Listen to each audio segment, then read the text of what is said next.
Chag Sameach et Moadim Simcha, comme l'a si bien dit Sam Kadouche, il y a une attente étant donné que l'année dernière, j'ai dit qu'il y aurait, j'étais à Hoshana Rabbah, j'ai dit qu'il y aurait une guerre et puis il y a eu lieu. Ce qui fait que le jour où elle a éclaté, à Simchat Torah, je me suis dit que j'en ai marre d'avoir raison. Et donc, j'espère que si je dis des choses terribles, elles n'auront pas lieu. Mais en tout cas, nous sommes dans une époque absolument extraordinaire à plus d'un point de vue. En fait, nous sommes dans un tournant historique. Je pense que tout le monde le ressent.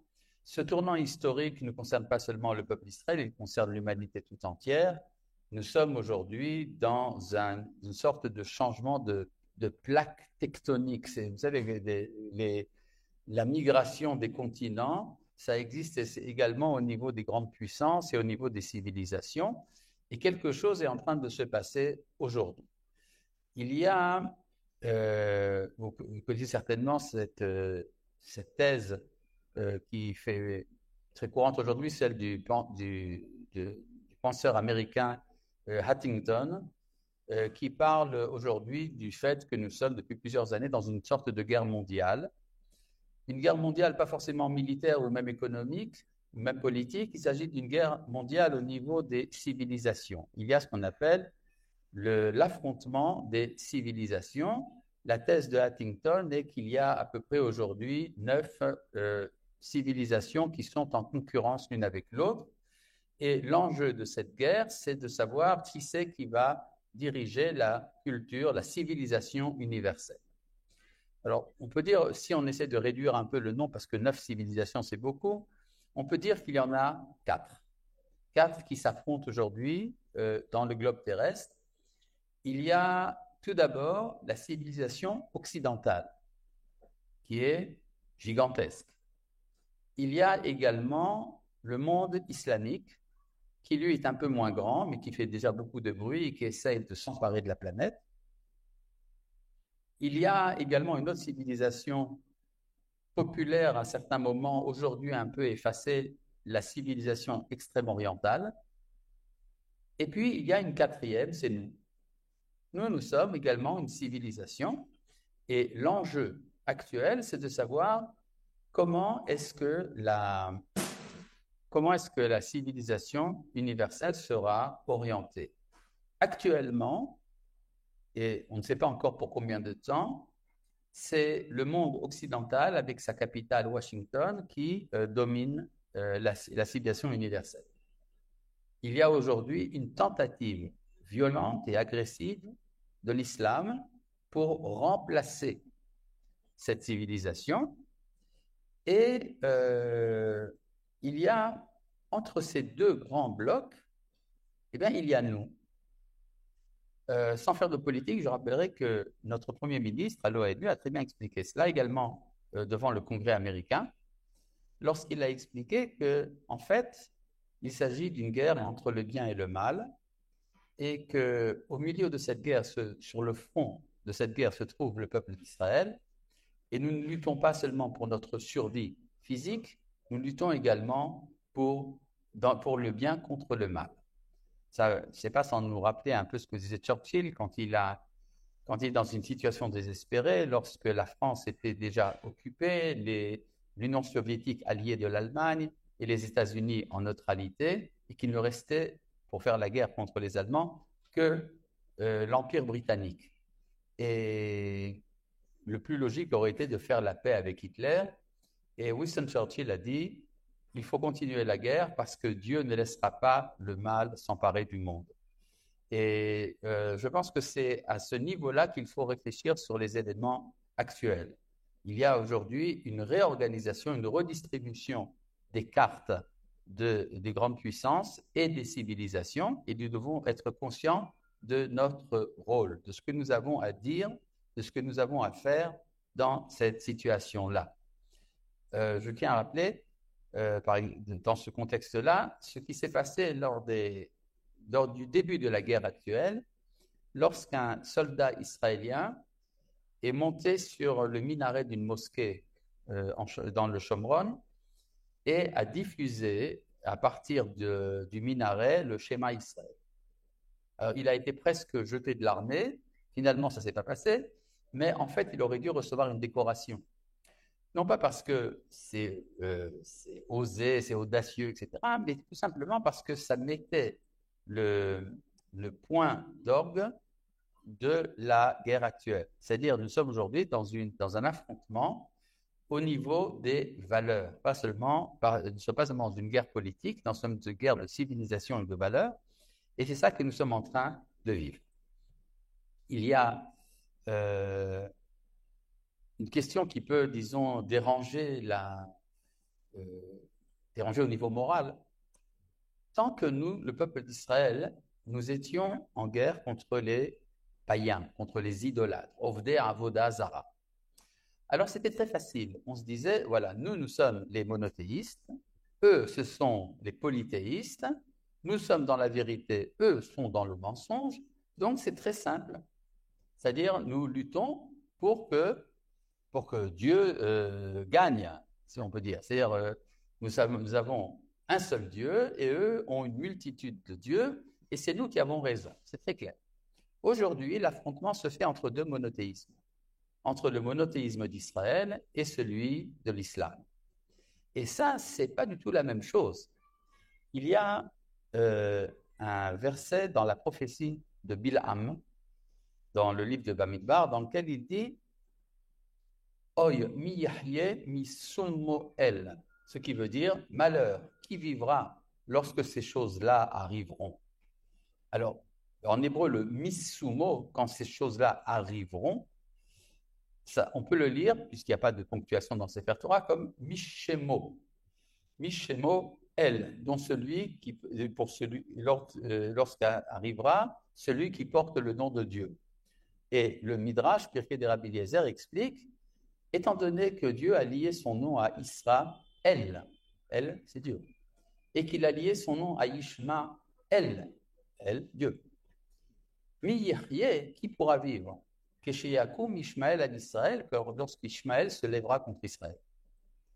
Alors, en plus, ce qui est gênant quand on lit ce genre de midrashim, c'est qu'on se demande si effectivement la société israélienne vient au nom du Dieu d'Israël. Et alors, il y a, disons, au niveau inconscient, il y a cette angoisse de l'Israélien moyen qui se demande est-ce que c'est vraiment une lutte de type religieux? Vous pouvez entendre parfois des hommes politiques ou surtout des personnages militaires qui vous diront qu'il ne faut surtout pas que cette guerre, notre conflit avec le monde islamique, devienne un conflit d'ordre religieux, parce que dans ce cas-là, il n'y aurait pas de solution. Donc, il faut dire que c'est un conflit national et territorial. Point à la ligne.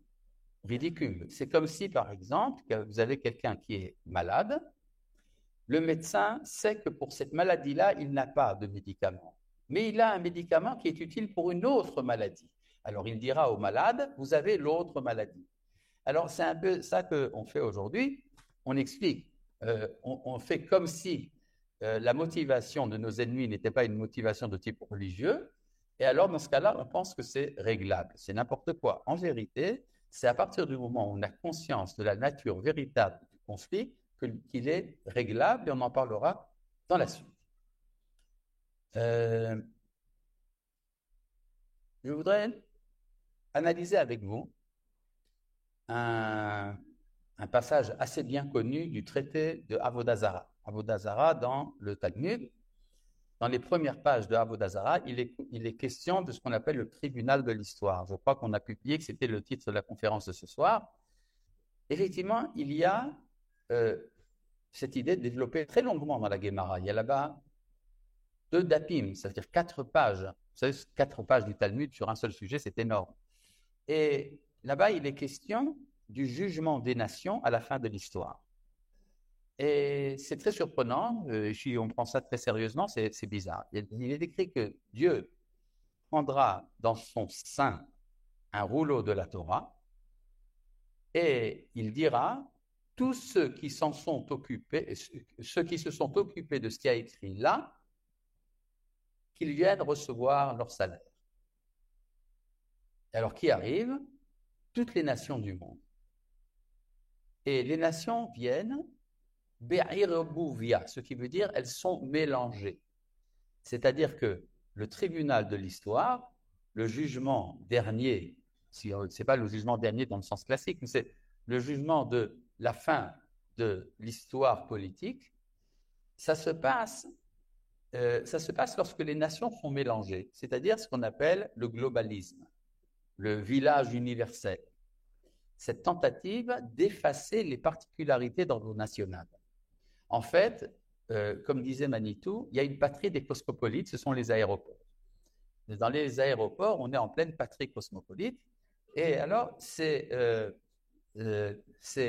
à ce moment de la culture universelle, lorsqu'on va tenter une uniformité du genre humain, c'est là que va se faire le jugement. Or, la réaction d'Akadosh Baruch Hu dans ce texte de la Gemara est surprenante. Il dit Al tikansu lefanai bi'irmuvia, n'entrez pas mélangés. Et là, kol uma vesofrea, que chaque nation vienne avec ses historiens, ses chroniqueurs, sofrea. Ça veut dire quoi? Ça veut dire qu'on ne peut pas faire de mélange au niveau du jugement de l'histoire. Il y avait par exemple un pays, je ne sais pas que vous avez entendu parler, qui s'appelait la Yougoslavie, qui aujourd'hui est composé de 8 États différents. Et au niveau de la providence, on peut se demander, mais pourquoi c'est comme ça? Tout simplement parce que les Croates ont collaboré avec les nazis contre les Juifs et les Serbes ont sauvé les Juifs. Donc on ne peut pas juger la Yougoslavie dans un seul bloc, il faut absolument la diviser pour qu'on puisse juger chacun selon ses valeurs morales. Et alors, le Talmud nous dit que le premier empire à se présenter devant le tribunal, c'est Rome. Rome, ça veut dire la civilisation occidentale, c'est-à-dire l'empire romain est devenu par la suite la chrétienté et le monde occidental, et c'est lui qui est jugé en premier. Dit la Guémara, pourquoi c'est lui le premier? Parce que c'est la plus importante des nations. C'est-à-dire, dans les nations, il y a le moteur, ce qui fait avancer l'histoire. Ce qui fait avancer l'histoire, c'est l'Occident. Et ils disent, maître du monde, nous avons construit beaucoup de thermes, nous avons construit des ponts et nous avons fait des marchés. C'est-à-dire, nous sommes occupés des loisirs, des thermes, et de technologie, les routes, et d'économie, les marchés. Et tout cela, nous l'avons fait que pour Israël, afin qu'il puisse étudier la Torah. Donc, nous avons le salaire de cela. Maintenant, est-ce qu'ils ont raison ou est-ce qu'ils ont tort? Alors, s'ils ont tort, la Guémara devrait continuer en disant que Dieu leur dit, vous avez tort. C'est pas vrai. Mais c'est pas ça que dit la Guémara. La Guémara dit que vous l'avez fait, c'est vrai. Vous avez fait ça pour Israël. Mais vous n'avez pas cette intention-là. Il faut comprendre ce que ça veut dire. Ça veut dire que pour que la Torah ait un sens, il faut qu'il y ait un monde civilisé. Sinon, la Torah a des primitifs, c'est quelque chose d'extrêmement restreint. Donc, disent les nations, nous avons civilisé le monde. C'était nécessaire pour que ta Torah ait un sens. Comme disait Franz Rosenzweig, Dieu n'a pas créé la religion, il a créé le monde. Ou comme disait Manitou, certains pensent que Dieu a créé une yeshiva et pour entretenir la yeshiva, il a créé le monde. Mais en vérité, c'est le contraire. Il a créé le monde et pour donner un sens au monde, il a créé la yeshiva. Eh bien, c'est exactement ça qui se passe à la fin de l'histoire. Il s'avère que pour que la Torah ait un retentissement, une signification sérieuse au niveau de la civilisation universelle, il fallait que le monde soit civilisé. Et ça, ça pose un problème pour les étudiants de la Torah. Parce que il y a aujourd'hui une quantité énorme d'étudiants de la Torah, mais est-ce qu'ils savent ce que la Torah dit? En général, l'étude se concentre autour de quelques passages concernant un taureau qui a encorné une vache. C'est à peu près le sujet central. Shor, Shenagar et Tapara. Il y a encore d'autres petites choses par-ci par-là. Combien de temps il faut pour qu'une matzah soit cachère pour Pessah, par exemple. D'accord? Mais des problèmes secondaires tels que le réchauffement climatique, la morale universelle, la politique, l'économie, tout cela, bon, ça, c'est pas très important. Alors, il faut savoir, est-ce que la Torah a quelque chose à dire au monde ou pas? En tout cas, d'après ce passage de la Guémara, le monde a quelque chose à dire à la Torah. C'est-à-dire, les Romains disent, nous avons civilisé le monde. Après viennent les Perses. Et eux aussi disent, nous avons fait de grandes conquêtes. Et tout ça, nous avons fait pour Israël, pour qu'ils puissent étudier la Torah. Et ce que Dieu leur répond, il leur dit, tout ce que vous avez fait, vous l'avez fait dans votre intérêt. Vous avez fait des marchés pour y mettre des prostituées. Vous avez fait des termes pour vos plaisirs et vous avez fait des routes pour prendre des gages. Et en fait, tout cela, et vous avez fait ça par égoïsme. Étant donné que c'est par égoïsme, vous n'avez pas réalisé l'idéal humain. L'idéal humain, c'est de donner à l'autre, tandis que vous avez pris pour vous. Vous avez parlé d'universel, mais en fait, c'est de l'impérialisme. Et donc, finalement, les nations sont repoussées les unes après les autres. Et en dernier lieu, les nations disent à Dieu, oui, c'est vrai, tu as raison, on ne mérite pas, mais donne-nous quand même l'occasion de mériter. Réponse du bon Dieu, il dit, mais c'est un peu tard.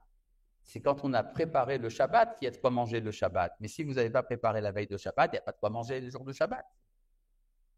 Malgré tout, l'a dit la Gemara, Dieu n'agit pas envers ses créatures comme un tyran. Et donc, il leur donne une occasion. C'est quoi l'occasion de mériter? Il leur donne une mitzvah. C'est quoi une mitzvah? De faire la soukha. Rapport important, ça veut donc dire que le temps du jugement des nations, c'est à Sukkot. C'est pas pour rien que les Midrashim nous disent que la grande conflagration de la fin de l'histoire, la guerre de Gog et Magog, aura lieu à Sukkot. Et il leur donne donc l'occasion de faire la soukha. Mais qu'est-ce que ça veut dire faire une soukha? Faire la soukha, ça veut dire faire la paix. Comment je sais? Simplement, la Gemara dit Re'uyim kol Israël, les chefs de soukha afat. Tout Israël est susceptible de s'installer dans une seule soukha. Si vous êtes capable de mettre tous les juifs dans la même soukha, c'est qu'ils ont fait la paix. Il y a une question qui a été posée à Rabbi Moshe Isserles, le grand possèque des Ashkenazim. Est-ce qu'une soukha dans laquelle un voleur peut introduire sa main pour voler quelque chose, est-ce que cette soukha est cachée? Imaginez, vous avez une soukha, mais il y a une brèche, et donc le voleur peut s'emparer, par exemple, de la boîte de l'étrog. Est-ce que c'est une soukha comme ça est cachée? Le Rama répond, étant donné que tout Israël peut vivre dans la même soukha, et qu'il est impossible que dans tout le peuple juif, il n'y ait pas au moins un voleur, ça veut dire que si on introduit le voleur dans la soukha et qu'elle est quand même cachée, à plus forte raison s'il peut introduire seulement sa main. Donc, faire la soukha, ça veut dire être capable de faire la paix. Or, effectivement, on voit au XXe siècle, après les grandes conflagrations mondiales, la Première Guerre mondiale, la Deuxième Guerre mondiale, la Shoah, il y a eu des tentatives dans le monde occidental de créer des organisations qui imposeraient la paix aux nations. Il y en a une comme ça, je crois, à New York. C'est catastrophique. Mais il y a quand même cette volonté, disons, au niveau théorique, de faire une organisation mondiale qui réglerait les conflits. C'est ça que la Guémara appelle faire la soukha. Et alors la Guémara raconte, avec un peu de sens de l'humour, que au moment où chacun fait sa soukha sur son toit, il y a une canicule telle, il fait tellement chaud, que les nations sortent de la soukha en donnant un coup de pied à la soukha. Et il est dit, et à ce moment-là, Dieu se met à rire. ainsi qu'il dit, Yoshev Bashamay Misrak, Hashem Ilag Lamo. Et la Gemara dit, c'est le seul jour dans l'histoire où Dieu rit. Ah bon? Alors, question de la Gemara, mais qu'est-ce qu'on leur reproche aux Goïm d'être sortis de la souka parce qu'il fait chaud? C'est la halacha. Si vous avez trop chaud dans la souka ou trop froid dans la souka, la halacha dit qu'on est dispensé de la souka. Alors, qu'est-ce qu'on leur veut aux Goïm? Réponse de la Gemara, oui, mais quand les enfants d'Israël sortent de la souka à cause de la chaleur, ils ne donnent pas un coup de pied. Ça veut dire quoi? Ça veut dire que faire la paix, c'est quelque chose, disons, c'est une contrainte pour les nations. Les nations préfèrent faire la guerre. Mais il faut faire la paix parce qu'il y a une valeur morale qui impose la paix. Mais quand il fait trop chaud, alors même l'ONU envoie des casques bleus ou bien la FINUL au sud du Liban, etc., pour faire un peu de paix. Mais ça veut dire qu'on va utiliser l'organisation de la paix pour faire, on va utiliser la violence pour faire la paix. Quand les enfants d'Israël font la guerre, ils regrettent de devoir la faire, mais quand ils la font, ils la font. Mais ils regrettent d'avoir à la faire. Et de ce point de vue-là, c'est là la différence morale entre les nations et Israël. Et la Gemara rajoute à ce propos quelque chose de très important. Elle dit que viendra un temps où les nations mettront des téphilines sur leur tête et des tzitzit à leurs vêtements. Et qu'ils diront, ils proclameront, Af'anu Israël, nous aussi nous sommes Israël. Et la Gemara très pessimiste dit, Kevan sheroim milchemet Gog uMagog chozrim ba'em.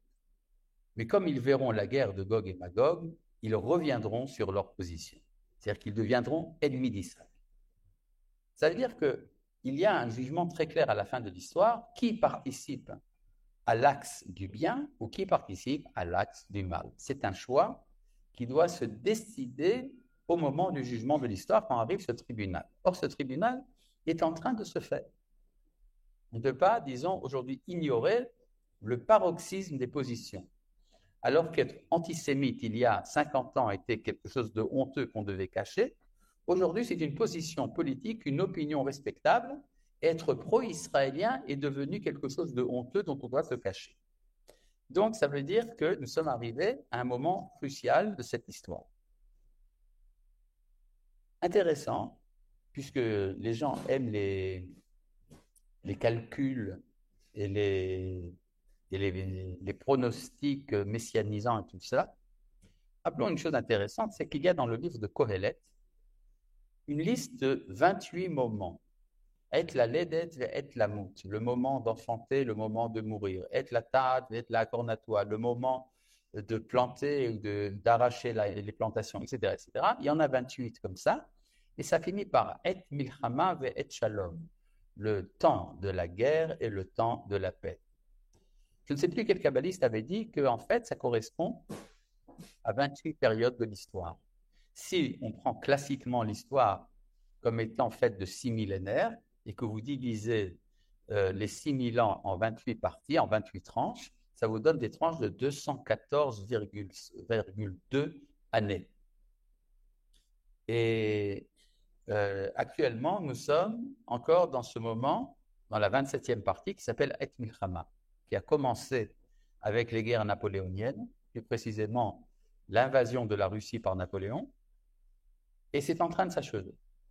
Nous sommes en route vers Et Shalom. Si vous voulez faire le calcul, ce sera très simple, ce n'est pas la peine de le faire ici, mais Et Shalom, rappelons que la Gemara, dans le traité de Rosh Hashanah, dit que le mot Shalom désigne le Beth Amikdash. Or, c'est effectivement ce qui est en train de se faire actuellement. Il y a une confrontation autour du Beth Amikdash. Et pour bien comprendre ça, rappelons ce que l'État d'Israël a fait comme problème théologique réel au christianisme. Depuis la fondation de l'État d'Israël, il y a en plus, et encore plus fort depuis la guerre des 6 jours, il y a une remise en question fondamentale de la théologie chrétienne du fait que Israël, qui devait être le peuple humilié, est sorti de l'exil et est revenu à son indépendance. Ça, c'est une chose bien connue.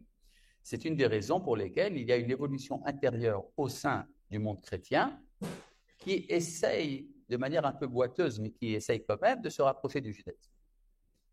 Mais le retour d'Israël sur sa terre ne pose pas un problème théologique à l'islam. Ne serait-ce que parce qu'il y a des traditions islamiques qui parlent de ce retour, dans le Coran même, mais également dans les hadiths. Ce qui fait que la fondation de l'État d'Israël est un enjeu pour l'islam, un enjeu de conquête, mais pas une remise en question théologique. Mais qu'est-ce qui peut remettre en question, du point de vue théologique, l'islam? C'est le retour de la prophétie. Pour une raison très simple, c'est qu'un des fondements de la théologie musulmane, c'est qu'il n'y a pas de prophète après Mahomet. S'il y a des prophètes, ça remet en question. Or, la Guémara nous dit que l'origine de l'inspiration des prophètes, c'était la Simchat Bet HaShoeva, la réjouissance qu'on faisait à Sukkot dans le Beth Amikdash, et c'est de là que les prophètes puisaient leur inspiration. Et donc, c'est pas pour rien qu'aujourd'hui, ce qu'ils ont ressenti comme une menace pour l'islam, c'est le lieu du Beth Amikdash. Et que nous sommes donc en route vers cela. Combien de temps ça va prendre? Difficile à savoir. Il y a parfois des accélérations des événements auxquels on ne s'attend pas toujours. Et donc, nous sommes en route vers le Eth Shalom. Donc, ceux qui aiment les prophéties, etc., faites des calculs, ça peut être intéressant. Quelqu'un m'a demandé, puisque l'année dernière, tu as parlé qu'il y aurait une guerre, qu'est-ce que tu dis sur cette année qui va venir? Comme si j'étais prophète. Je ne suis pas prophète, mais je peux vous dire, c'est une évidence qui est connue, disons, dans les milieux militaires, etc., qu'il y aura une attaque contre les installations nucléaires iraniennes. Voilà. D'accord? Ça vous va? Bon. Si ça se passe, l'année prochaine vous dira, c'était très bien, mais si ça ne se passe pas, ce n'est pas grave, je ferai partie de tous ces rabbins qui ont dit des tas de choses de ce genre et que ça n'a pas marché. Bon. C'est pas pour rien d'ailleurs que très bientôt, il y a des élections dans une grande puissance et on verra bien ce que ça va donner. Il y a un enseignement du Gaon de Vilna à propos des taureaux qui sont présentés sur l'autel à la fête de Sukkot dans le Beth Amikdash. Comme vous le savez, la Torah dit qu'il faut présenter 70 taureaux sur l'autel et que ces 70 taureaux viennent faire l'expiation des 70 nations. C'est-à-dire de même que pour nous, l'expiation de nos péchés, ça se fait à Kippour, pour les nations, ça se fait à Sukkot. Il y a 70 taureaux. Bon, c'est très bien. Avec les 70 taureaux, on présente également 14 moutons chaque jour et un bouc, Sa'ir Echad.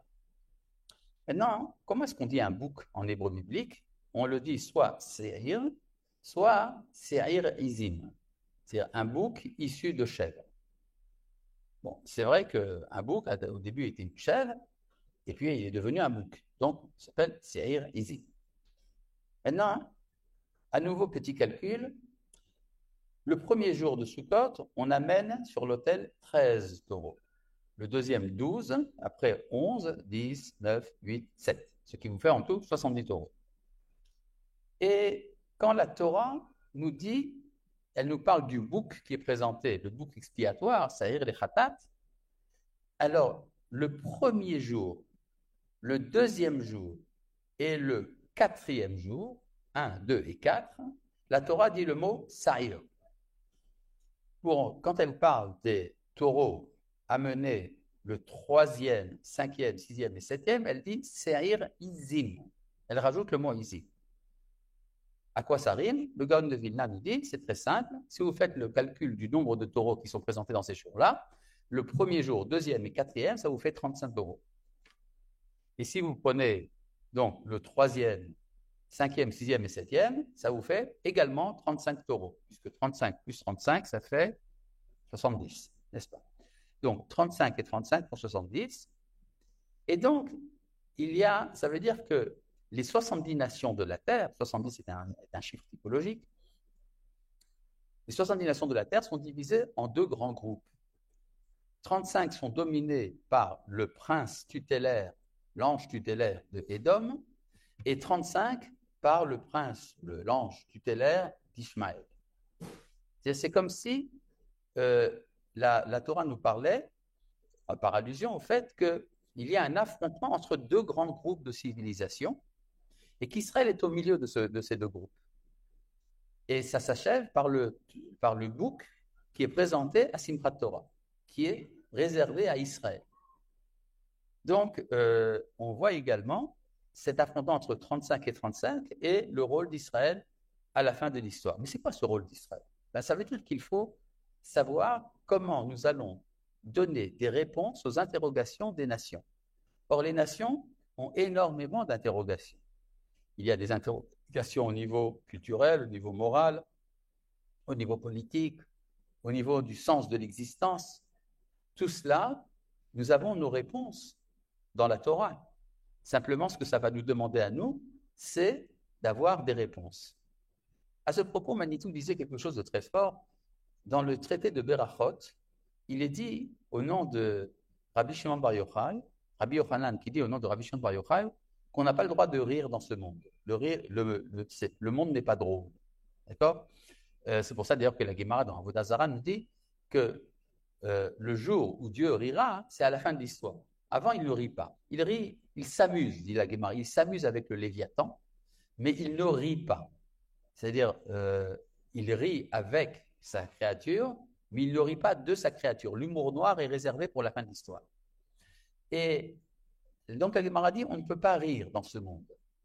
Pourquoi? Et d'où est-ce qu'on tire ça? C'est très simple. Il y a un verset qui dit « Az yimale sechok pinu » c'est alors que notre bouche se remplira de rire. À quel moment? Quand il se réalisera Az yomru bagoyim igdil Hashem asot imele, lorsque les nations diront de grandes choses Dieu a fait avec ces gens-là.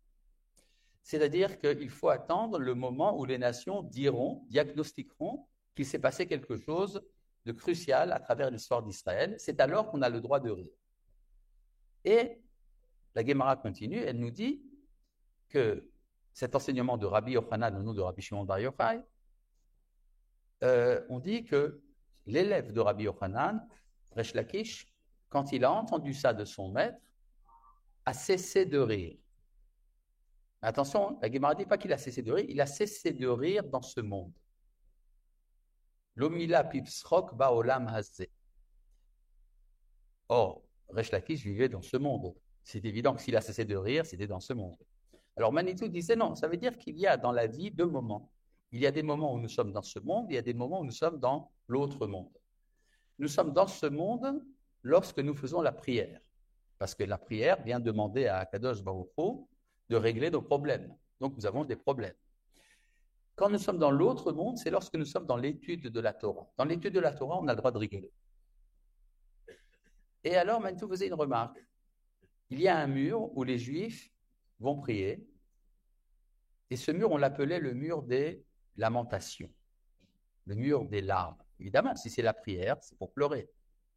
Mais quand on étudiait, alors quand on étudiait, alors on était dans la joie, parce que la Torah, c'est un monde théorique où tout est possible.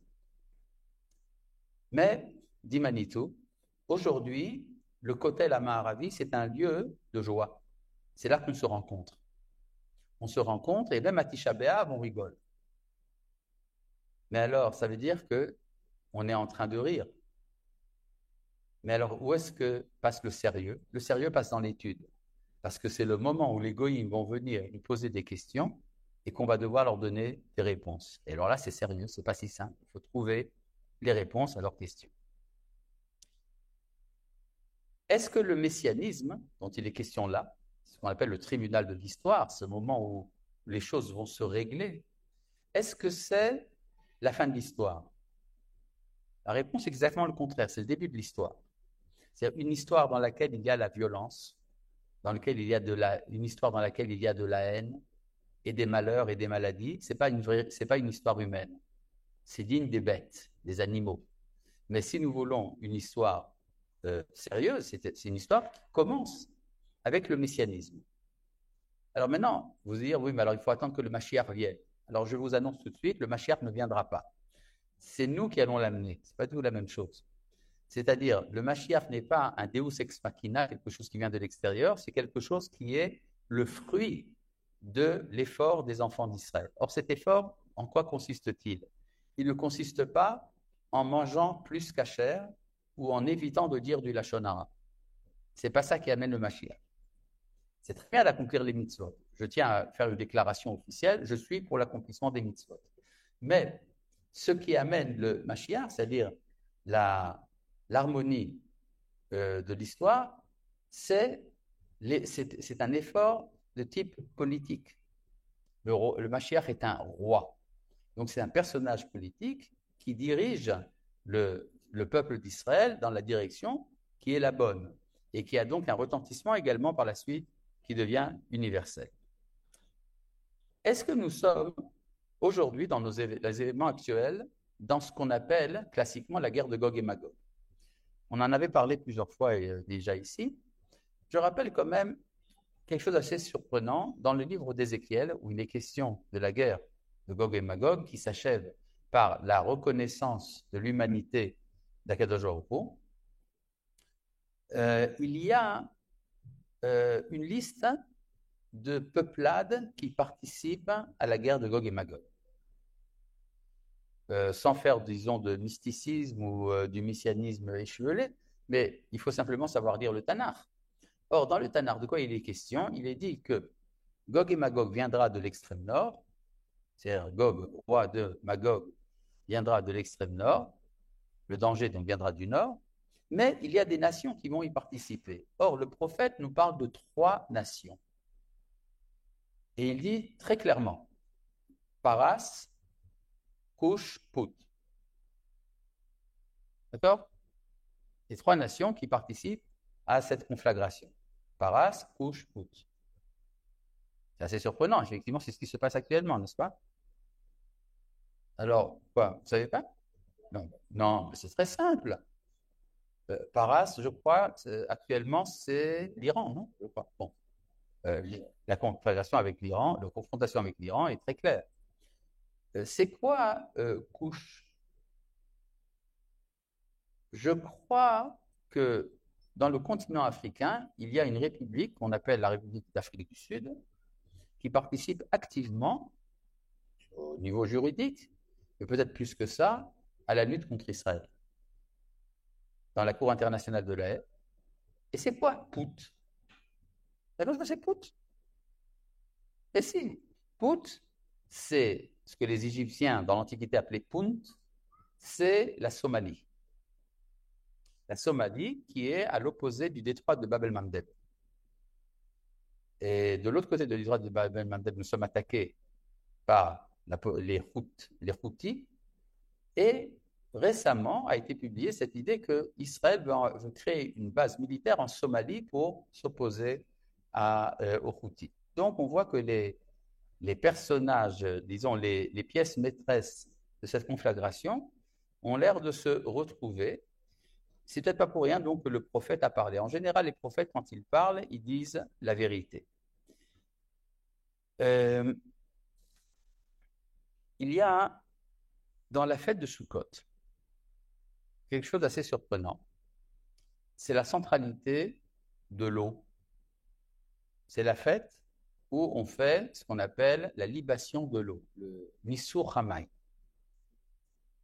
5 minutes, c'est trop. Oh. C'est là qu'on fait la libation de l'eau. Et sans rentrer dans tous les détails qui ont des conséquences, disons, kabbalistiques, etc., sur la manière dont c'est fait, mais si on voit ce que disent les Midrashim, c'est une sorte de remise en rapport entre les eaux d'en haut et les eaux d'en bas. Et les eaux d'en haut et les eaux d'en bas, ça veut dire que le monde va retrouver son unité. L'unité de l'homme avec la nature, depuis que l'humanité s'est séparée de la nature depuis les débuts de l'histoire, et également la réconciliation entre le matériel et le spirituel, et pourquoi pas également la réconciliation d'Israël et des nations. C'est tout un enjeu auquel nous sommes aujourd'hui confrontés et qui passera probablement par certaines crises spirituelles Ça a commencé avec le christianisme, ça continue aujourd'hui au sein de l'islam, quand il y a des remises en question de la validité des valeurs islamiques et une écoute qui est en train de se faire de plus en plus au message d'Israël. J'ai eu personnellement l'occasion donc de rencontrer ces initiatives au sein du monde islamique. Sait-on jamais, des choses peuvent bouger. Mais pour cela, il faut être fort. Chag Sameach.